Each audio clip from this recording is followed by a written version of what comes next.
Welcome, today I'm showing how to activate QuickLaunch into XIAOMI 12T. First of all, open your settings, then scroll down and find additional settings option, this one. Go into, here I choose cancel shortcuts option, and now for example I want to activate launch camera.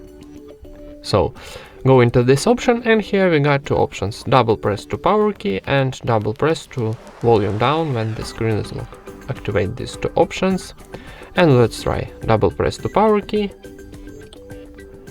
and how you can see camera is open. And let's try another option.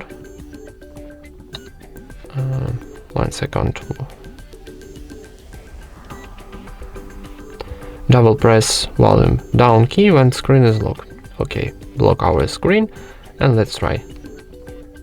And how you can see camera is open too. And that's it.